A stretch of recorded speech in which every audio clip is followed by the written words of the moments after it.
성경 봉독 우리 마태복음 6장 우리 9절에서 13절까지 말씀 보도록 하겠습니다.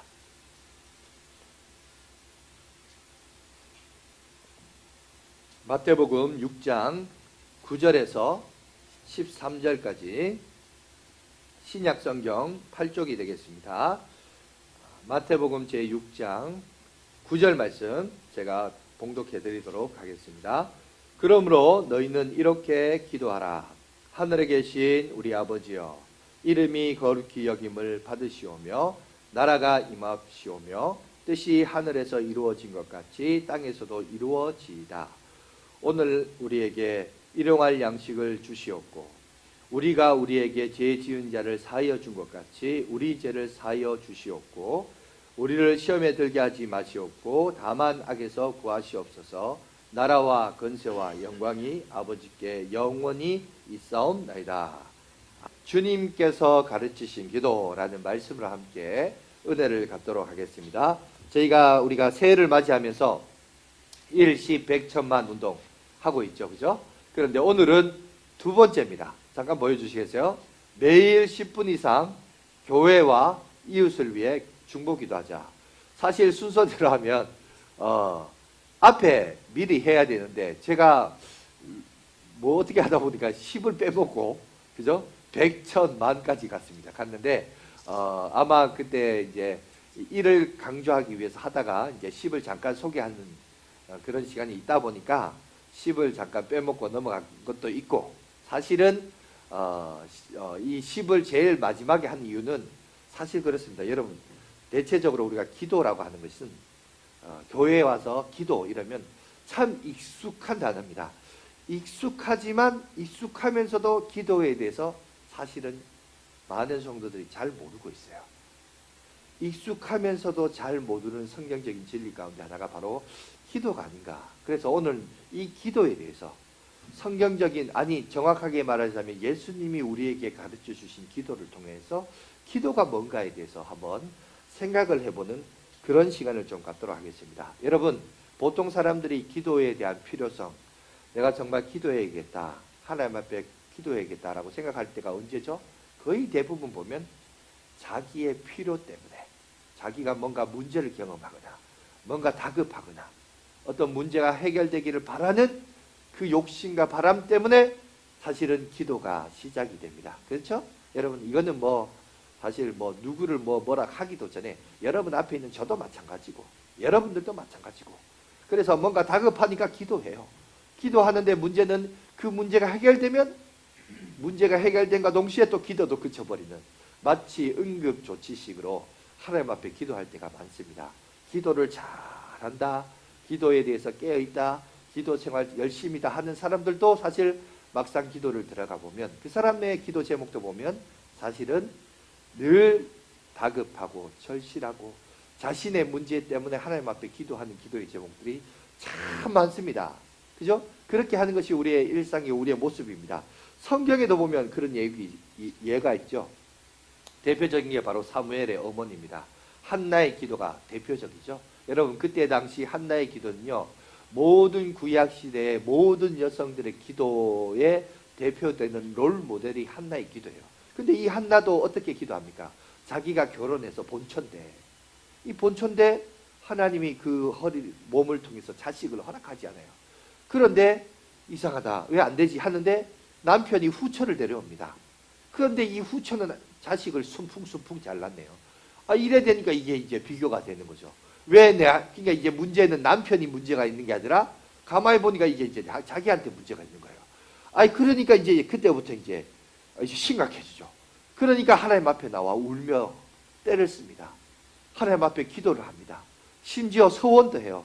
하나님, 내게 자식을 주시면, 아들을 주시면 그 아들을 하나님 앞에 바치겠습니다. 바로 그 아들이 누굽니까? 사무엘이지 않습니까? 그래서 이렇게 개인적인 요구와 기도를 통해서 하나님 앞에 응답을 받고 하나님 앞에 헌신하는 이런 모습도 있습니다. 우시아가 죽던 해에, 여러분, 이사야도 마찬가지예요. 자기가 생각할 때 이 나라, 이 백성들에게 형통과 은혜로 허락했던 그 당시 최고의 왕이었던 우시아가 죽으니까 그때부터 이제 심각한 거예요. 우리나라야 뭐 대통령이 5년마다 임기가 바뀌지만 여러분 역대 왕정 정치는 보세요. 한 왕이 다스리시면 여러분 30년, 50년, 70년 길게는 그렇게까지 통치하잖아요. 그렇게 한 왕이 우뚝 서 있으면 올바르게 바로 서 있으면 그 나라가 태평성대예요. 평안해요. 근데 지도자가 삐딱하게 세워지면 나라가 운명이 어떻게 될지 몰라요. 그러니까 우시아가 여러분 죽었대. 유명했던 아주 모범이 됐던 왕이 죽으니까 이사야가 겁에 질린 거예요. 이상한 왕이 세워지면 이제 이 나라 운명은 어떻게 될 것이냐. 염려가 되죠. 걱정이 되죠. 그러니까 성전에서 나와서 기도합니다. 그런데 거기서 그가 부르심을 받아서 선지자로서의 사명을 감당하는 그 역할을 보게 됩니다. 여러분 이렇듯이 우리가 참 이 기도라고 할 때 기도는 사실 모든 기도의 모든 동기부여는 사실 출발점을 보면 전부 나라는 기준에서 나의 문제, 나의 다급함, 내가 관심 가진 거 이런 것들이 형통하고 잘 될 때가 아니라 잘 안 되고 문제가 있을 때 하나님 앞에 기도할 때가 많습니다. 그런데 오늘 주기도문을 통해서 오늘 우리에게 말씀하고 있는 것은 기도의 순서를 오늘 우리 가운데 얘기하고 있습니다. 여러분 내용도 중요하지만 내용 못지않게 더 중요한 게 뭔지 아세요? 순서가 중요하다는 거예요. 순서. 여러분 인생은요 마찬가지입니다. 여러분 순서를 잘 정해야 돼요. 우리가 흔히 경영이라는 단어가 있죠. 마음의 경영은 사람에게 있어도 성경에도 이 경영에 대해서 언급하는데 경영이 뭐냐? 사람이 가지고 있는 이 경영을 잘 활용해야 됩니다. 경영이라고 할 때 여러분 인간 삶에서 결국 보면 이 두 가지가 다 걸려 있어요. 뭐냐? 첫 번째 원리가 뭐냐면 어떤 일이 중요한지 어떤 일이 덜 중요한지 이거를 구분할 줄 아는 능력. 이게 첫 번째로 필요하고요. 두 번째는 뭐냐? 이것을 먼저 해야 될지 나중에 해야 될지 이것도 구별할 줄 아는 능력. 요 두 가지 원리. 인간의 삶의 모든 문제는 요 두 가지가 걸려 있어요. 어떤 것이 중요하냐, 중요하지 않느냐 구별할 줄 알아야 되고, 그리고 이걸 먼저 해야 되냐, 나중에 해야 되냐 이것도 순서를 정하는 것도 중요해요. 여러분 인생이라고 할 때 보세요. 반드시 중요한 것을 제일 먼저 해야 되냐? 오늘 주기도문은 그걸 가르쳐주고 있어요. 그런 원리도 있지만 그러나 또 반대로 반드시 중요하다고 제일 먼저 해야 되는 것도 아니에요. 그죠? 어떤 것은 중요하기 때문에 나중에 해야 되는 것도 있어요. 그러니까 이게 순서가 중요한 거예요. 그러니까 중요한 것은 뭐냐면 요 두 가지. 요거를 이제 경영의 능력. 이 경영을 잘하는 게 바로 그 사람의 능력이라고 합니다. 그런데 뭐냐? 어떤 것이 중요하냐, 중요하지 않느냐. 요거 결정하는 거. 그 다음에 또 어떤 것은 먼저 해야 되느냐, 나중에 했느냐. 근데 먼저 해야 되는데 나중에 하는 것을 이거 구별하지 못하면 여러분 혼란이 와요. 중요하냐, 덜 중요하냐를 이거를 결정해야 되는데 분별하지 못하면 또 혼란이 와요. 여러분 그래서 유대인들은 자녀를 양육할 때 우리가 지금 수요 예배마다 레위기를 읽잖아요. 레위기를 왜 읽느냐? 보통 성경을 토라, 모세오경을 성경 중에 성경이라고 그래서 유대인들은 모세오경을 자녀들에게 읽게 하는데 모세오경을 읽을 때 창세기, 출애굽기, 레위기, 민수기, 신명기 이렇게 순서대로 읽는 게 아니라 제일 먼저 읽는 것을 레위기를 읽도록 해요. 레위기를 읽도록 하면서 레위기가 뭐냐? 법조문인데 자녀들에게 순서, 인생의 순서가 중요하다고요. 거기 레위기는 우리가 인생, 제한된 인생을 살아갈 때 어떻게 살아가야 되느냐라는 걸 순서를 가르쳐주는 것이 레위기거든요. 그냥 당장 우리에게 적용하는 게 뭐예요? 먹는 문제죠. 뭘 먹느냐. 먹는 문제에 있어서 먹을 수 있는 것과 먹지 못하는 것. 어쨌든 인간은 하루 세 끼 매일매일 먹잖아요. 그러니까 먹는 문제가 중요한 거죠. 우리고 자녀들에게, 자식들에게, 후손들에게 말하면 앞으로 너 먹는 것은 진짜 먹는 것만이 아니라 이게 함축적인 의미도 있어요. 뭐냐? 인생의 목표예요. 야, 너 앞으로 뭐 먹고 살래? 이게 무슨 말이에요? 진짜 뭐 먹느냐? 이게 아니라 어떤 직업을 가지고 어떤 인생의 목표를 가지고 살 것이냐. 이런 것을 함축하는 게 야, 너 앞으로 뭐 먹고 살래? 아니에요. 그러니까 하나님도 우리에게 자, 인생을 살아감에 있어서 첫 번째 먹는 문제를 얘기해요. 먹을 수 있는 것과 먹지 못한 것, 속된 것과 거룩한 것, 그죠? 정결한 것과 속된 것, 이런 걸 구별하는 것, 구별하도록 먼저 하고, 그리고 삶의 우선순위, 순서를 정하는 것, 중요하다. 그게 바로 레위기거든요. 근데 오늘 기도도 마찬가지입니다. 기도도 무엇보다도 내용도 중요하지만 순서도 중요하다. 그 순서가 뭐냐? 야, 오늘 이제 주기도문을 통해서 우리에게 말씀하고 있습니다. 그게 한번 살펴볼까요? 자, 마태복음 문맥에서 보면 주기도문의 결론이 어디에 나와 있냐면 마태복음 6장 31절에서 34절입니다. 자, 저 성경을 보시든지 앞에 PPT를 보시든지 우리 다 같이 한번 이 구절을 읽도록 하겠습니다. 시작. 그러므로 염려하여 이르기를 무엇을 먹을까, 무엇을 마실까, 무엇을 입을까 하지 말라. 이는 다 이방인들이 구하는 것이라. 너희 하늘 아버지께서 이 모든 것이 너희에게 있어야 할 줄을 아시니라. 그런즉 너희는 먼저 그의 나라와 그의 의를 구하라. 그리하면 이 모든 것을 너희에게 더하시리라. 그러므로 내일 일을 위하여 염려하지 말라. 내일 일은 내일 염려할 것이요 한날의 괴로움은 그날로 족하니라. 여러분, 기도의 순위를 바꾸게 되는 원인이 뭐냐? 결국은 내가 무엇을 입을까, 무엇을 먹을까, 무엇을 마실까, 이거에 대한 염려 때문에 우리의 기도가 1차적인 기도로 기도할 때가 많다는 거예요. 그런데 하나님은 말합니다. 그렇게 기도하지 말래요. 왜? 그런 것은 이교도들이나 하는 것이고 우리는 하나님의 나라와 의를 위해서 기도하래요. 왜? 하나님이 우리의 형편을, 무엇보다도 하나님이 우리의 형편을 잘 알고 계시다고요. 잘 알고 계시다고요. 여러분, 아까도 이사의 예를 들었지만 지도자가 참 중요해요. 우시아 왕이 죽으니까, 훌륭한 왕이 죽으니까 여러분, 그 신하가 불안한 거예요. 왜? 악한 왕이 나와서, 우둔한 왕이 나와서, 그래서 이 나라 운명이 어떻게 될 것인가, 운명에 대해서 흔들리는 것처럼 여러분 마찬가지입니다. 우리에게 있어서도 기도의 순서가 왜 중요하냐? 여러분, 하나님의 역사, 하나님의 나라와 의가 이 땅에 임하면 나머지 우리가 그렇게 기도했던 것들죠. 입을 거, 먹을 거, 마실 거, 그렇게 고민했던 거, 여러분 하나님의 임재와 다스림이 있으면 이 모든 것은 다 저절로 되는 거예요. 저절로. 순서가 그렇다고요. 순서가. 제가 여러분들에게 늘 얘기했죠. 축복은 뭐가 같다? 물과 같다. 흐르는 것 같다. 물은 고여 있으면 안 되잖아요. 흘러내려야 되거든요. 흘러내려야 마실 수 있는 물입니다. 여러분, 축복도 물과 같이 흘러내려야 돼요. 나만 못 받으면 안 되고 나를 통해서 축복의 통로가 되는 거예요. 그러니까 왕이라는, 지도자는 여러분 훌륭한 왕이 자 하나님부터 복 받으면 그 왕을 통해서 백성들에게 이것이 흘러내려가는 거죠. 그러니까 여러분 마찬가지입니다.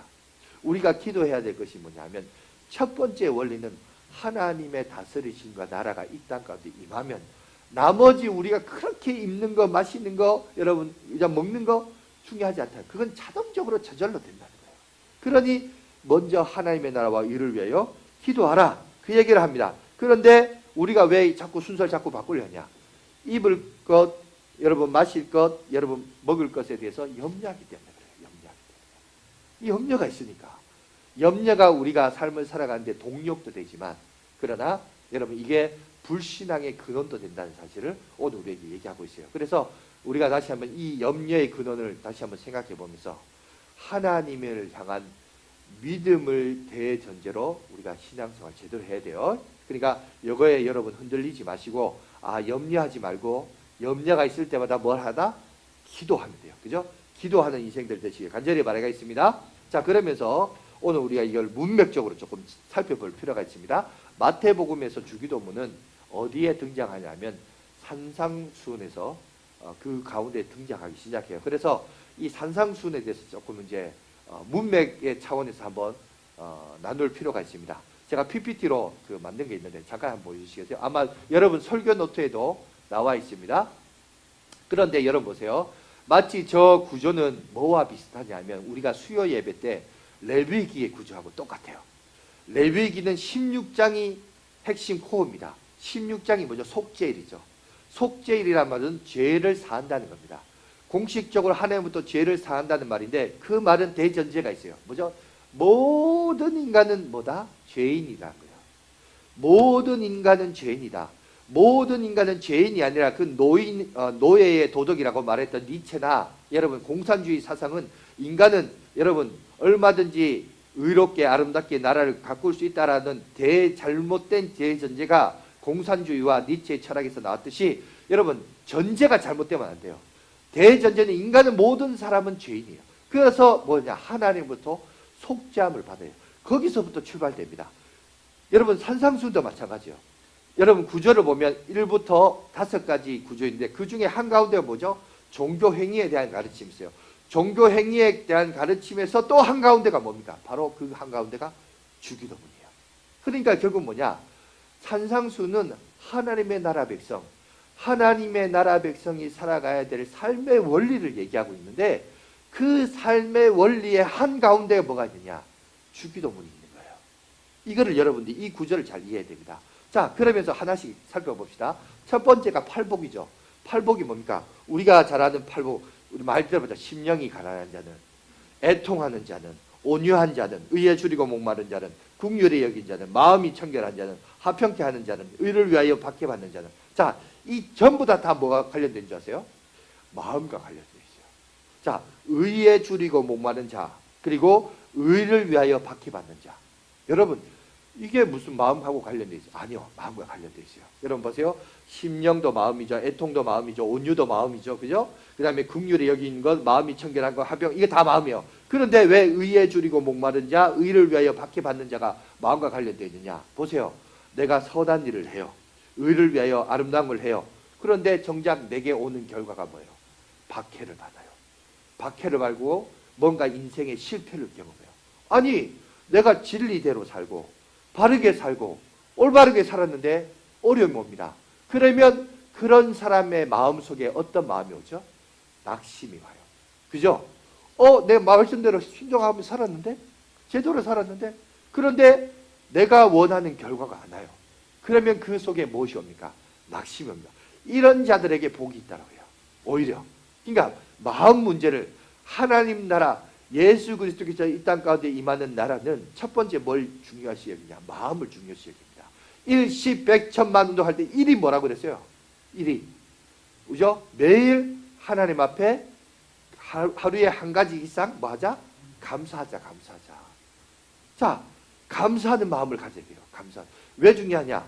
여러분 스포츠에서 보면 스포츠는 두 가지로 나뉩니다. 수비가 있고 공격으로 나뉩니다. 결국 그 경기에서 이기려면 골을 넣어야 돼요. 득점을 많이 해야 이깁니다. 근데 득점만 잘해야 되냐? 아니요. 수비도 잘해야 돼요. 근데 오늘 여러분 산상수훈에서의 내용은 보면 수비에 대해서 얘기해요. 수비는 뭐냐? 보세요. 두 번째 나오는 반어적 가르침도 보세요. 모세의 법에 대해서 얘기를 하는데 모세의 율법이나 오늘날 현대법은 뭐냐? 살인하지 말라, 도둑질하지 말라 그랬어요. 법에 대한 제한이 뭐냐면 행동으로 증거로 보여지는 것을 범법하는 것에 대해서 그 행동을 제한합니다. 그런데 오늘 하나님 나라 법은 예수님이 가르치신 법은 뭐냐? 살인을 왜 하느냐고요. 왜냐하면 살인을 하는 그 근원을 들어가 보니까 그 마음속에 그 형제를 미워하는 마음이 있으니까 미워하는 것까지도 죄라고 하는 거예요. 왜 도둑질 하느냐고요. 남의 것을 보고 탐심하는 마음이 있으니까. 세상법은 그 사람의 마음까지 판결할 수 없어요. 왜? 인간인지라. 하지만 하나님은 판결할 수 있죠. 그 사람의 마음까지 볼 수 있죠. 이것도 보세요. 하나님 나라 법칙은 뭐냐? 다 마음에서부터 얘기해요. 그러니까 마음이 참 중요해요. 그러니까 이 마음을 지켜야 되는데 수비예요. 오늘 여러분 산상수는 수비적인 요소예요. 그러면 공격적인 건 뭐냐? 공격적인 게 1이에요. 1, 10, 100, 1000만 할 때 1. 매일 하나님 앞에 한 가지 시간 눈 뜰 때마다 자면서 일어날 때마다 하나님 앞에 감사하라는 거예요. 감사하라. 감사하면서 내 마음을 갖고 가는 거예요. 여러분 여기서 지금 안 돼요. 오늘 하나님 나라 법칙도 이 원리에서 나왔습니다. 그죠? 그리고 핵심의 세 번째가 뭐냐? 종교행위입니다.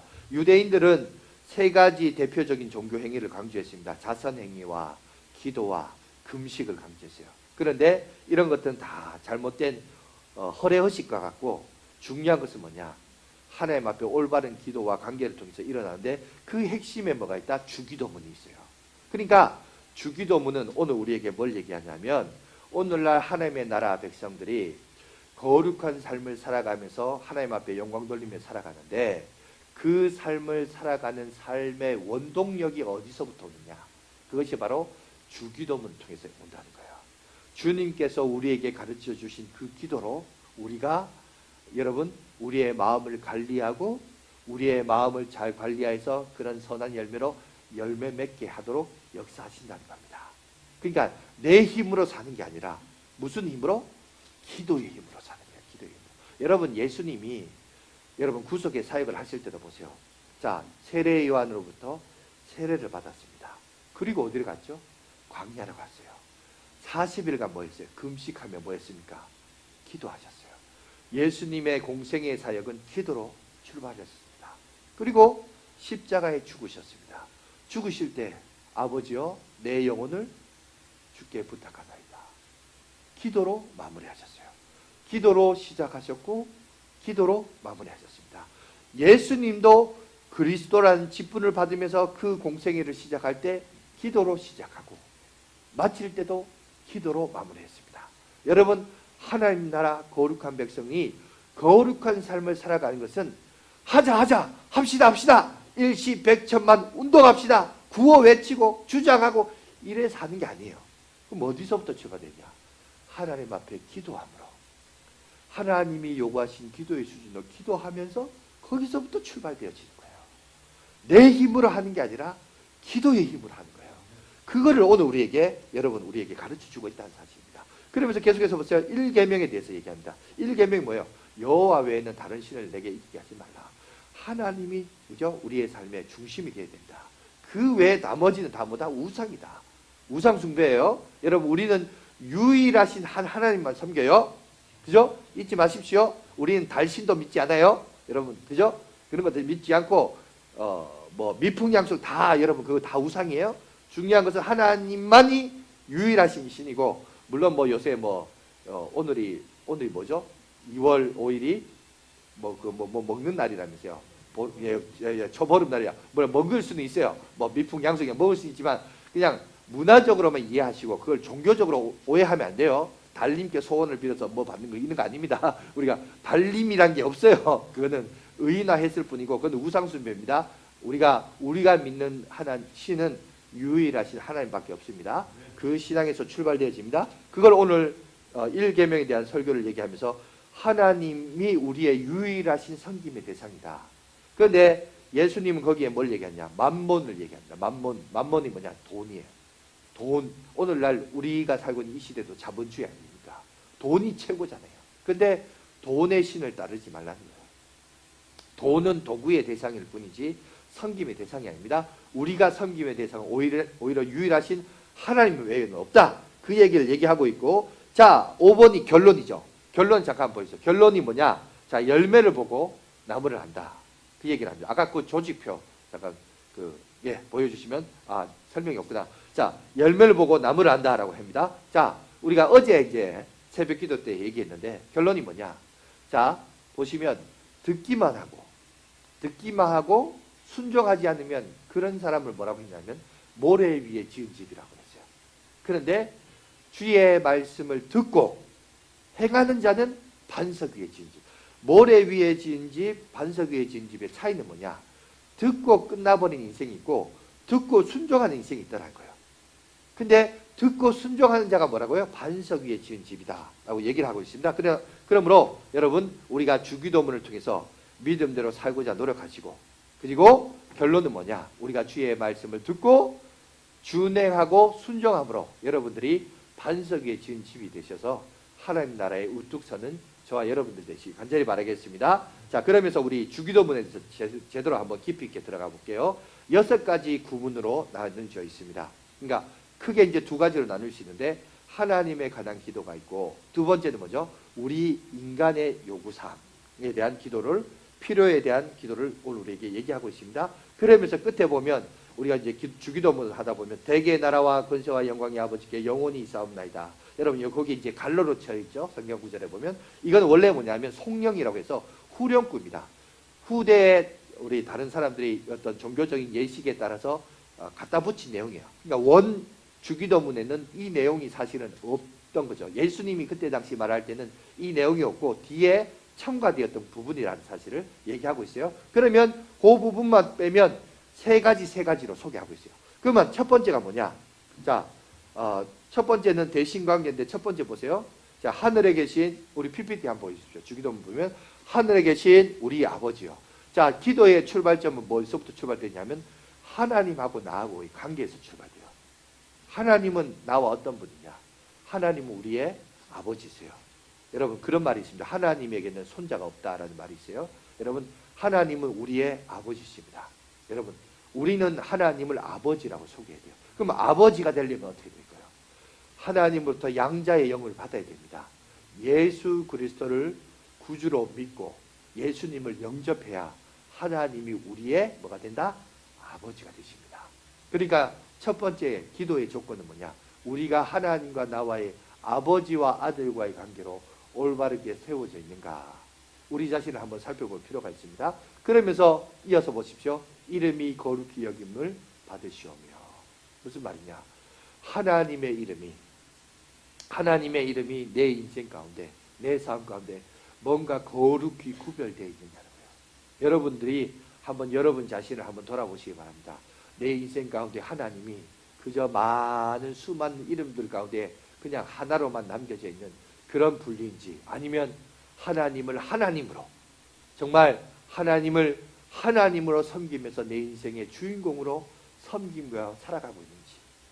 여러분 우리가 그냥 이방인들이 구하는 것처럼 중언부언하듯이 주기도문 하지 마시고, 여러분 하나님의 이름이 거룩히 여김을, 여러분들이 여러분 인생 가운데 하나님의 이름이 정말 거룩히 여김을 받고 있습니까?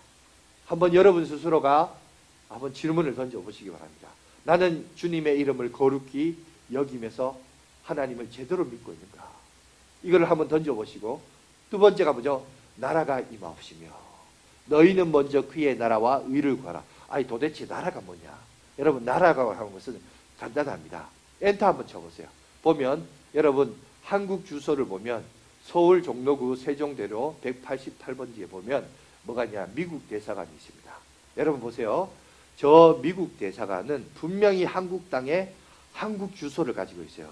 그런데 여러분 저 미국 대사관은 국적이 어딘지 아세요? 국적이 미국입니다.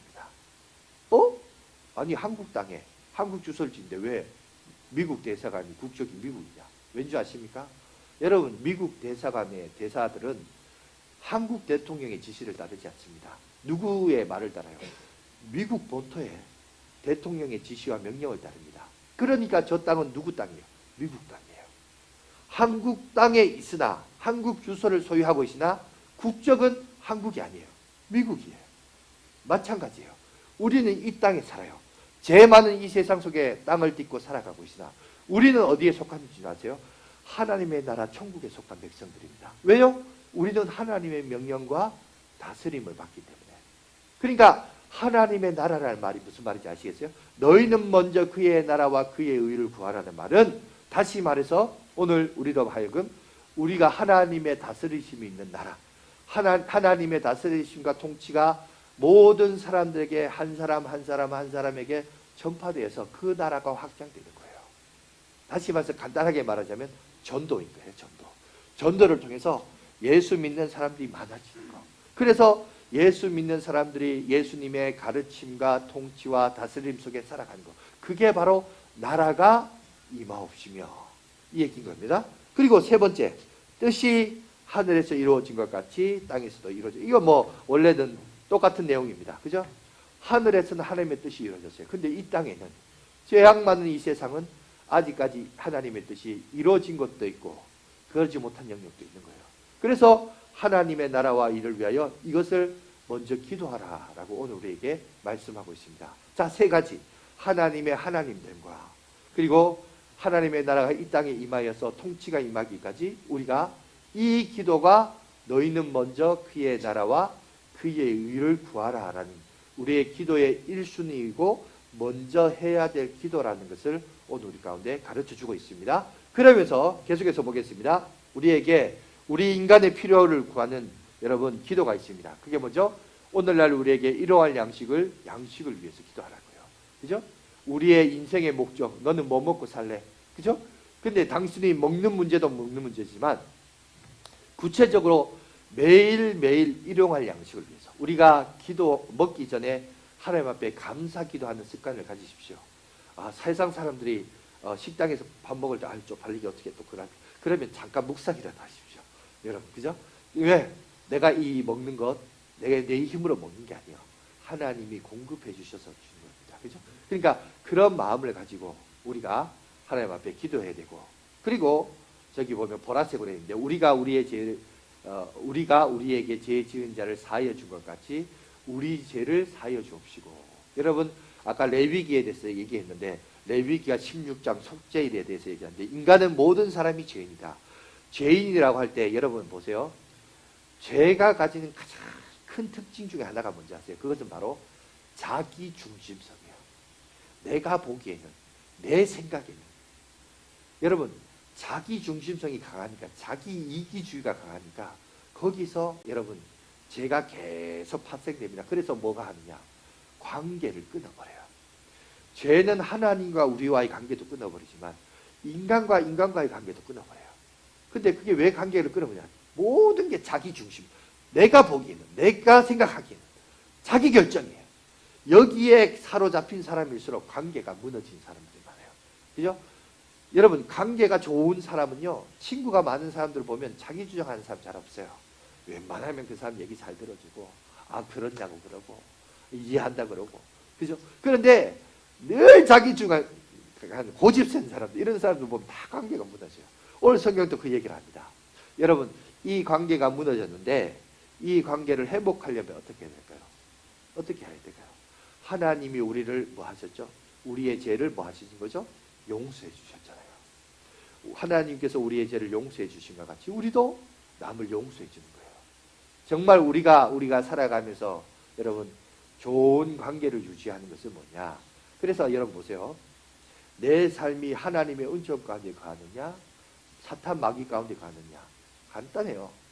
관계가 자꾸 끊어진다. 그러면 자기가 지금 마귀짓 하고 있는 거고, 될 수 있는 대로 관계를 유지하려고 노력한다. 그러면 그건 하나님의 일을 하는 거예요. 간단하잖아요. 뭐 불편하게 볼 거 없죠. 물론 그런 거 있어요. 성경에도 관계를 끊어버리라는 게 뭐예요? 이단이나 잘못된 사상에 빠진 사람 한두 번 권면은 하되, 그죠? 근데 그 속에서 안 나온다 그러면 끊어버려라. 성경 얘기하잖아요. 왜냐하면 그때부터는 자기가 노력해봐야 힘들어요. 그때는 하나님 앞에 맡기는 거예요. 하나님이 그 삶 가운데 역사하시러 맡기고 우리는 우리 해야 할 일에 또 집중하면 되는 겁니다. 그거 외에는 성경은 뭐합니까? 끊어진 관계를 회복하는 가장 좋은 방법은 여러분 용서하는 겁니다. 용서의 하의 손길을 내미는 거예요. 그래야 그것이 회복이 됩니다. 그런데 오늘 주님이 우리에게 가르치신 인간관계의 원활함, 하나님과 우리와의 관계의 원활함도 보면 하나님이 우리를 용서하신 것 같이 우리도 남을 용서하는 모습이 필요하다. 그리고 여러분 정말 또 중요한 게 있습니다. 뭐냐? 시험에 들지 않도록 기도하는 것. 그리고 악에서 구하옵소서. 여러분 이 기도가 참 중요해요. 왜 중요하냐? 여러분 보세요. 우리가 하나님 앞에 기도할 때 주로 하는 기도가 뭐예요? 성공하게 하여 주시옵소서. 부자 되게 하여 주시옵소서. 건강 주시옵소서. 잘 되게 해 주시옵소서. 우리가 이런 기도 많이 하잖아요. 그런데 중요한 것은 그렇게 됐어요. 그 자리에 올랐어요. 그리고 그 다음은 어떻게 할 거냐? 부자 되고 성공하고 잘 되었어요. 그리고 그 다음은요. 우리는 기도가 부족한 것, 결핍한 것을 구하는 기도는 많은데 정작 모든 것들이 채워진 다음에 어떡할 거냐? 가장 대표적인 예, 성경적인 예를 들어볼게요. 여러분 이스라엘 역사 가운데 세속적으로나 영적으로나 가장 풍성하고 부흥했던 시대가 언제냐? 다윗과 솔로몬 시대입니다. 여러분 다윗의 생애를 보십시오. 그가 소년이었을 때 골리앗을 죽였을 때 사람들로부터 환영을 받았습니다. 그러나 환영을 받았지만 그 나라의 최고의 권위를 받았던 여러분 사울 왕으로부터 미움을 받았고 죽임을 당하는 위협을 당했습니다. 그래서 오죽했으면 자기 적군에게까지 도망가서 거기서 침을 질질 흘리면서 바보 멍청이 흉내내면서 여러분 그렇게 살았던 게 다윗이었어요.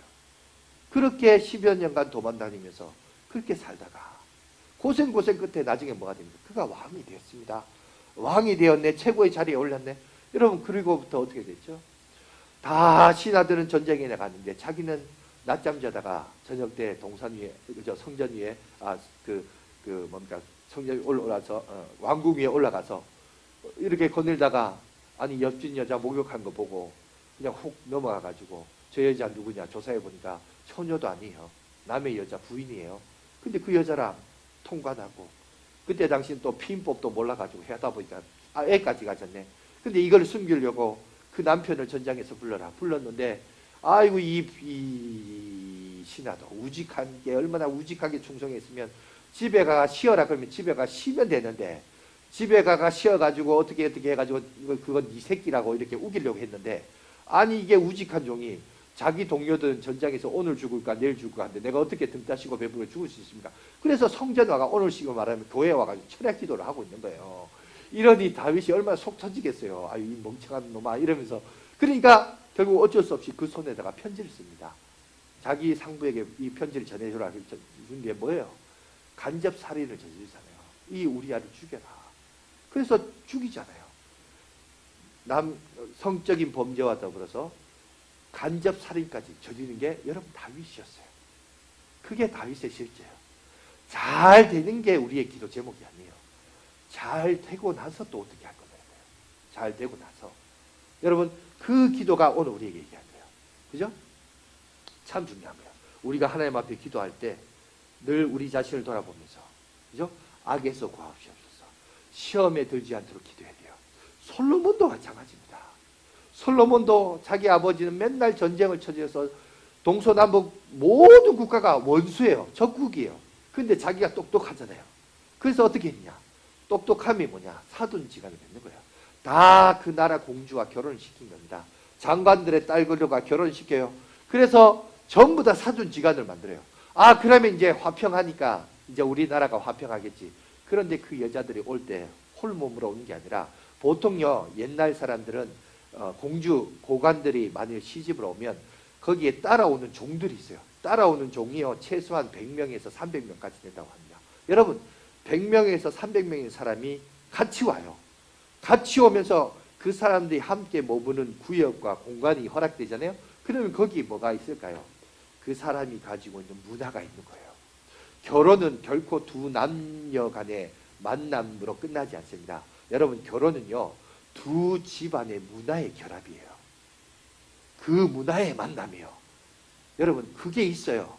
최근에 결혼하신 분들도 느끼죠. 여러분 그 집안 매력이 있다고요. 그 문화적인 여러분 갈등과 조화와 만남이 있다는 거예요. 여러분 마찬가지입니다. 솔로몬도 그냥 결혼만 하면 되겠지. 아니요. 왔는데 우상 문화가 와요. 우리 예법에는 우리 예식은 우리가 섬기는 이런 신 앞에서 예배 드리고 예식을 해야 됩니다. 그러니까 솔로몬이 아니다. 우리는 유일하신 하나님만 섬긴다. 그럼 나 집으로 돌아갈래.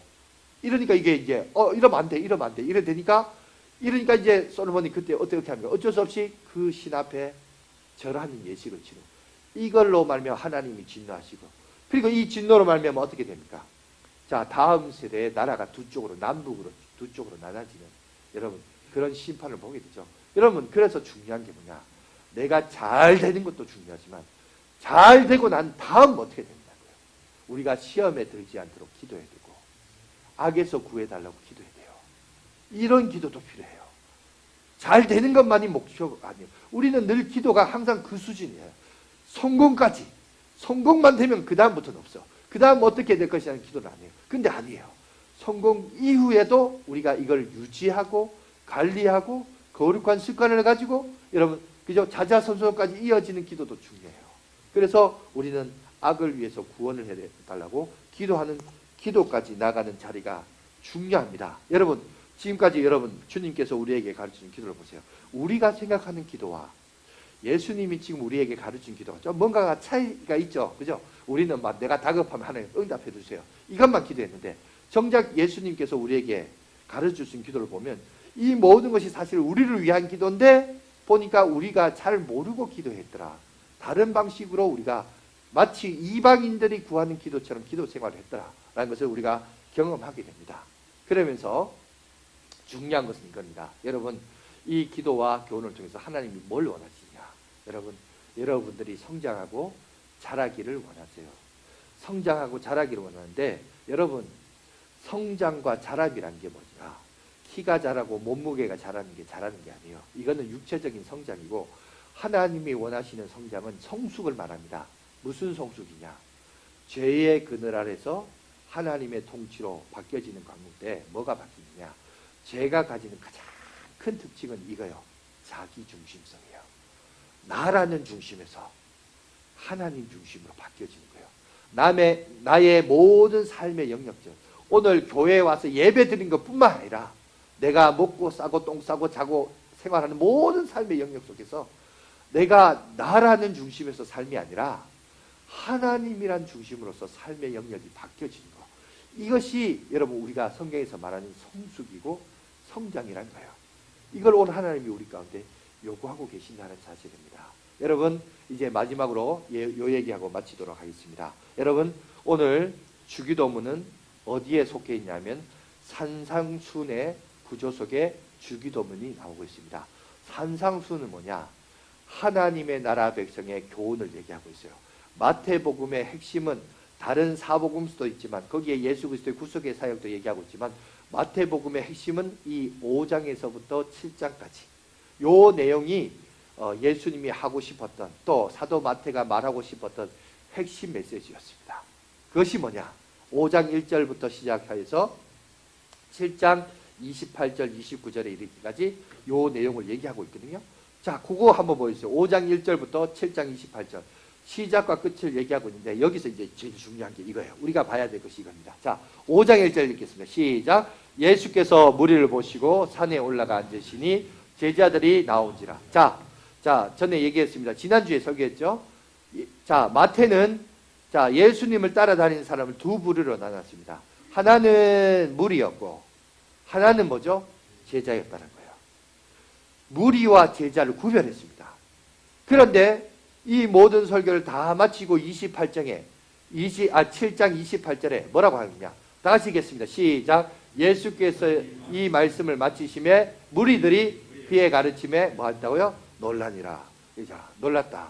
여러분, 저는 여기서 이제 어제 이제 말씀도 했지만 새벽 기도에 저 본문이었기 때문에 말씀도 했지만 제가 이제 보면서 새롭게 깨달은 게 있었어요. 뭐냐? 설교자가 오해하면 안 된다. 착각하면 안 된다. 뭘 착각하면 안 되냐? 와, 목사님 설교에 은혜 받았습니다. 설교가 너무 신선했습니다. 이런 칭찬에 넘어가면 안 돼요. 여러분 아까 저 구절에도 보세요. 여러분, 무리가 있고 제자가 있었어요. 누가 놀랬죠? 무리들이 놀랐어요. 그런데 무리는 어떤 사람이죠? 무리는 구원받은 사람 아니에요. 무리는 그냥 무리일 뿐이에요. 여러분, 그거 설교자도 오해하면 안 돼요. 설교에 은혜 받았습니다. 아니요. 그 정도 가면 안 돼요. 뭐냐? 중요한 것은 이겁니다. 무리와 제자의 차이가 뭐냐는 거죠. 무리와 제자의 차이.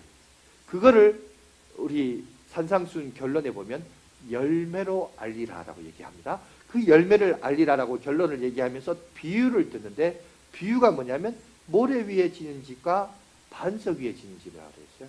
근데 모래 위에 지는 집과 반석 위에 지는 집 차이가 뭐냐?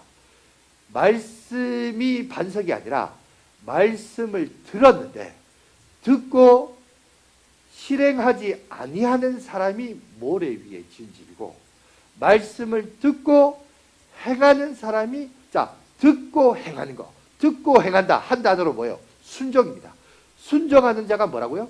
반석 위에 지은 집이라고. 제자와 무리는 뭐냐? 말씀을 듣고 행하는 순종하는 자가 제자고 말씀을 듣고 감탄하고 박수치고 잘한다 하지만 안 해요. 돌아가서는 또 옛날 습관대로 똑같이 살아요. 이런 사람은 뭐라고요? 모래 위에 지은 집이라고요. 이런 사람이 무리라는 거예요. 그런 사람은 놀랬어요. 목사님 설교잖아요. 다 필요 없어요. 그런 거. 그거는 결국은 뭐다? 무리일 뿐이에요. 모래 위에 집일 뿐이에요. 여러분 이걸 기억하십시오. 그래서 여러분 2023년도를 제가 일시 100천만 운동 이걸 합시다. 하지만 여러분 이거 제가 하루아침에 갑자기 나온 게 아니에요. 작년 10월부터 고민했어요. 어떻게 하면 우리 교인들 생활 속에 인생 속에 신앙이 뭔가 박혀야 되는데 뿌리 깊게 박혀야 되는데 뭔가 좀 쉬우면서 머리에도 잘 외우면서 뭐 할 게 없을까? 제가요 그걸 하면서요 동료 목사님한테도 막 사인도 받고 이거 해봅시다 하고 처음에 이거 그냥 하루에 10가지 이상 감사하자. 그런데 어떤 목사님 하죠. 목사님 그거 한 달만 지나면요 교인들 스트레스 받습니다. 하루에 10가지씩 감사하라. 일주일만 지나면 70가지인데 그 다음 뭐 어디서 나오겠냐고. 그래가지고 그 생각하면 그것도 맞다 싶어서 그래서 하루에 하나는 해야 된다. 우리의 마음을 관리하게 됩니다. 우리 하나님의 나라 법칙도 보세요. 애통하는 자, 팔복에 대해서 얘기할 때 마음이죠. 그죠? 하나님의 통치와 다스림을 얘기할 때도 여러분 마음의 문제입니다. 이 마음이 중요한데 마음을 잘 다스려야 되는데 오늘 팔복이나 이런 것들은 간접적인 수비적인 것이라면 소극적이었다면 감사는 적극적인 거예요. 공격적인 거죠. 내 마음을 잘 가꿔야 돼요. 옥토와 같이 해야 돼요. 여기서부터 출발되집니다. 근데 이 마음을 다스리는데 운동하자 구호 외친다 아니에요. 어디서부터 되냐? 주기도 기도를 통해서 이게 시작된 거예요. 내 의지와 결단으로 하는 게 아니라 하나님 앞에 주여 내 의지와 결심이 약하오니, 그죠? 내 결심과 의지가 약하오니 늘 주님 앞에 기도하면서 하나님의 기도의 힘으로 우리가 이 일을 감당하는 겁니다. 그래서 함께 자라고 성장하기를 원하시는 여러분, 하나님의 마음을 여러분이 기억하시고 우리의 신앙도 마찬가지입니다. 좀 이렇게 함께 성장하며 자라나는 저와 여러분이 되었으면 좋겠습니다. 어쩌면 일십, 백, 천만 운동이 여러분 인간의 구호로 끝날 수도 있어요. 그런데 그냥 인간의 구호로 끝나지 않고 우리가 성장하고 자라나기 위해서 이것이 정말 필요하기 때문에 제가 여러분들에게 이 메시지를 증거하고 있고, 여러분 지금 이제 한 달이 지났습니다. 다음 주에는 한 번 더 제가 종합 정리를 해서 한번 마무리하고 이제는 이 설교를 뭐 더 이상 하려고 해도 좀 잘 못하겠지만 중요한 것은 이렇게 출발해요. 2023년도 이렇게 출발합니다. 아무쪼록 작지만 여러분 작은 실천과 이것이 하루하루 쌓여가는 습관을 통해서 결국 뭐가 되는지 아세요? 우리가 그렇게 거룩해지는 거예요. 하루 아침에 짜잔 하고 변화되는 게 아니라 무슨 만화책처럼 뭐 크로스 뭐 이러면 막 옷이 바뀌고 뭐 신분이 바뀌고 이렇게 되는 게 아니라 우리의 거룩은 작은 것에부터 순종을 통하여 쌓여가고 습관이 되어 가면서 점점 그러면서 뭐가 된다? 여러분 우리가 거룩해지는 겁니다. 이렇게 성장하게 되는 거예요. 아무쪼록 이런 성장과 거룩을 향하여 한 걸음 한 걸음 나가는 저와 여러분들 되시고, 늘 오늘 주님께서 우리에게 가르치신 기도의 힘을 통해서 여러분들이 늘 성장하시고 승리하며 나가는 저와 여러분들 되시기를 간절히 바라겠습니다.